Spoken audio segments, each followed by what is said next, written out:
በስመ አብ ወወልድ ወመንፈስ ቅዱስ አሐዱ አምላክ አሜን። አንድ አምላክ በሚሆን በአብ በወልድ በመንፈስ ቅዱስ ስም መጋቢት 19 በዚህች ዕለት ሐዋርያ ቅዱስ ጳውሎስ ደቀ መዝሙር አስጥቦሎስ ሐዋርያ አረፈ። እርሱም ጌታችንን ከመረጣቸውና ከመከራቸው በፊት እንዲሰብኩ ከላካቸው ከ12ቱ አርድእት ውስጥ የተቆጠረ ነው።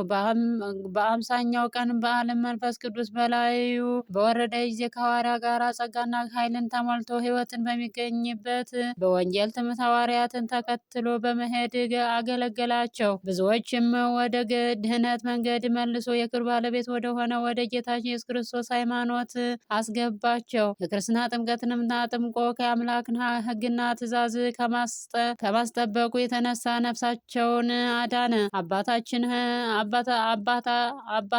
አባቶቻችን ሐዋርያትም ይህን ቅዱስ አብራጣቢዮስ በሚባል ሀገር ለኤጲስቆጶስነት ሾሙት። ወደ እርሷም ሄዶ በውስጧ ወንጌልን ሰበከ። ብዙዎችም በቀናች ሃይማኖት እግዚአብሔርን ወደ ማወቅ መለሰላቸው። በፊታቸውም ድንቆች ታምራትን በማድረግ በሃይማኖት አጸናቸው። ነገር ግን ከአይሁድና ከዮናናውያን ብዙ መከራ ደረሰበት።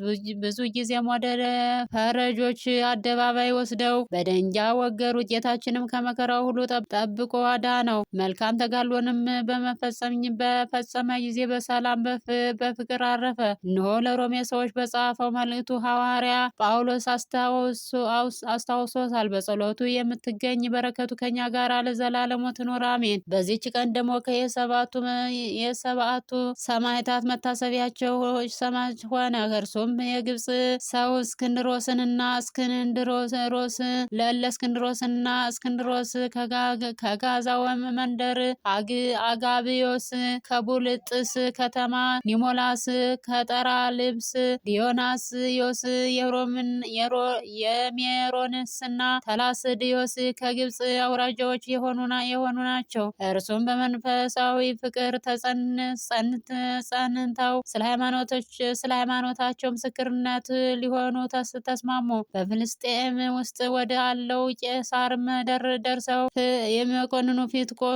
በመኮንኑ ፊት ቆሙ። በከሃዲው ዲዮቅልጥያኖስም ዘመን በክብር ባለቤት በጌታችን ኢየሱስ ክርስቶስ ማመናቸውን ገለጡ። መኮንኑም በጽኑ ስቃይ አሰቃይቶ ገደላቸው። የሰማዕትነት አክሊልን በመንግሥተ ሰማያት ተቀበሉ። በረከታቸው ከእኛ ጋር ለዘላለሙ ትኑር አሜን። በዚህች ቀን ደግሞ ቅዱስ አስክናፍርና የሚስቱ ማርታ የልጆቹ አርቃድዮስና ዮሐንስ የዕረፍታቸው መታሰቢያ ሆነ። ይህም አስከናፍር ብዙ ገንዘብ ያለው ባለጸጋ ነው። ለእግዚአብሔርም ሕግ የሚጠነቅቅ ነበር። ልጆቹም መንፈሳዊ ምክርና ተግሳጽ በማስተማር አሳደጋቸው።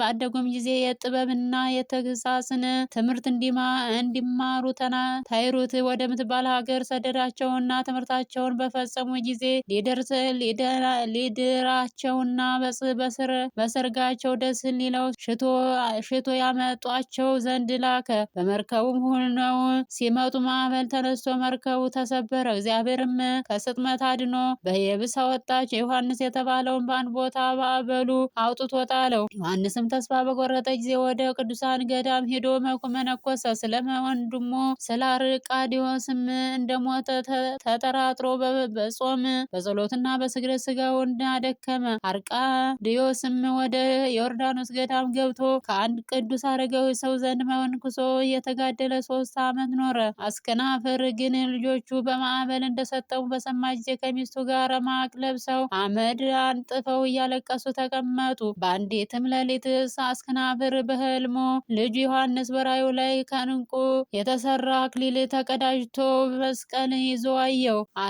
አርስቃድዮስም በኮከብ አምሳል የሆነ አክሊል በራሱ ላይ ደፍቶ አየ። ከእንቅልፉም ነቅቶ ለሚስቱ ያየውን ነገራት። ከዚያም በኋላ በየአድባራቱና በየገዳማቱ የልጆቻቸውን ወሬ እንመረምር ዘንድ ተነሽ እንሂድ አላትና ወደ ዮርዳኖስ ሄደው ከመጥመቁ ዮሐንስ ገዳም ደረሱ። ልጃቸውንም አርቃዲዮስን ያመነኮሰውን አረጋዊ አባት አገኙት። ችግራቸውን ነገሩት። እርሱም የክርስቶስ ወላጆች አትዘኑ፣ ወደ ቤተ መቅደስ ስትመለሱ ልጃችሁን በሕይወት ታገኙታላችሁ አላቸው። ደስ ያላቸው ተመለሱ። ዮሐንስን በመስቀል በዓል ሳለም መጣ። አረጋዊውም ጠርቶ አርቃዴዎስ ከወንድሙ አገኘው። ተያይዘው አለቀሱ። ደግሞም አስከናፍርን ከሚስቱ ጋር ጠርቶ ከልጆቻቸው ጋር አገናኛቸውና በላያቸው ወድቀው